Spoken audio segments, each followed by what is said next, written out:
नमस्कार दोस्तों, मैं रजनी आप सभी का स्वागत करती हूँ आपके अपने चैनल एस्ट्रो ज्ञान रजनी में। दोस्तों, आज मैं आपको वट सावित्री पूजा करने की विधि बताऊंगी, साथ में इसका टाइमिंग बताऊंगी, क्या टाइमिंग है और क्या क्या बनाना चाहिए, क्या क्या खाना चाहिए, इसके बारे में बताऊंगी।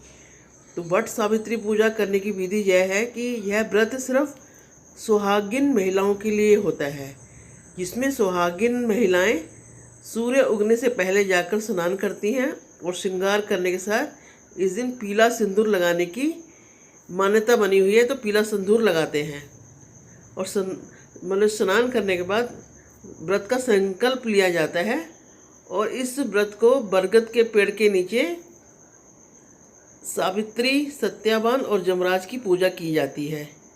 इसके साथ बरगद के पेड़ में जल डालकर फूल, अक्षत और मिठाई चढ़ाई जाती है और इसके बाद पेड़ में रक्षा सूत्र बांधकर पेड़ के चारों ओर 7 बार परिक्रमा की जाती है। मतलब धागे को चारों ओर घुमाया जाता है, वो भी 7 बार, क्योंकि पति की लंबी उम्र के लिए और घर की सुख शांति का आशीर्वाद मांगती हैं।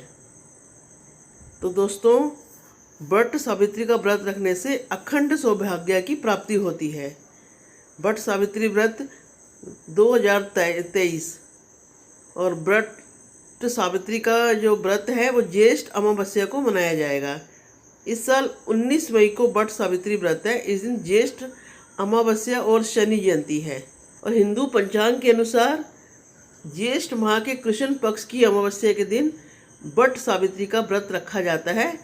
इस वर्ष जो तिथि 18 मई 2023 को पड़ रही है, जो रात में 9:42 में वो प्रारंभ होगी और 19 मई 2023 की रात को 9:22 पर वो समाप्त हो जाएगी।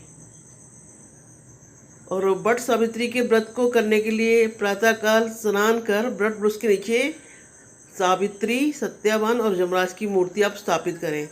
यदि आपके पास मूर्ति नहीं है तो आप इनकी पूजा मानसिक रूप से भी कर सकते हैं। अपने मन के अंदर तस्वीर उठा के आप इनकी पूजा कर सकते हैं और वट वृक्ष की जड़ में जल डालें, फूल, धूप और मिठाई से वट वृक्ष की पूजा करें। जैसे कि मैंने बताया कि रक्षा सूत या कच्चा सूत लेकर वट वृक्ष की परिक्रमा करते हुए मतलब तने में सूत लपेटते जाएं और यह आपने 7 बार परिक्रमा करनी है, जो कि 7 बार अच्छी मानी जाती है। और क्या करना है, हाथ में आपने भीगा चना लेना है। जैसे रात को आपने चने भिगो देने हैं, वही चने सुबह लेके अपने हाथों में लेके भीगा चना लेकर सावित्री, सत्यावान की कथा भी सुननी है। फिर यह भीगा चना और कुछ धन, पैसे और वस्त्र आपने अपनी सास को देकर उनका आशीर्वाद लेना है और वट वृक्ष की कोपर खाकर आपने यह उपवास समाप्त करना है। और दोस्तों, सनातन धर्म में वट सावित्री व्रत का बहुत ही महत्व बताया गया है। इस दिन बरगद के वृक्ष की पूजा की जाती है। ऐसा कहा जाता है कि जो बरगद के पेड़ में त्रिदेव का वास होता है। त्रिदेव मतलब ब्रह्मा, विष्णु, महेश का वास होता है, जिसके कारण इस दिन वृक्ष के नीचे बैठकर पूजा करना और वट सावित्री व्रत की कथा सुनने से व्रत की सभी मनोकामनाएं पूरी होती हैं। धार्मिक ग्रंथ में वट वृक्ष का जो वट का वृक्ष है उसमें निर्वाण, ज्ञान और दीर्घायु वाला ये वृक्ष माना गया है। मैं बता दूं कि वट सावित्री में आपने क्या क्या खाना है। तो वट सावित्री व्रत के पूजन में आम, चना, पूरी, खरबूजा, पुआ आदि ऐसे पकवान आपने बनाने हैं और पकवानों से पहले तो आपने वट वृक्ष की पूजा करनी है, उनकी आराधना करनी है और व्रत जैसे समाप्त होगा आपने इन चीज़ों को प्रसाद के रूप में ग्रहण करना है।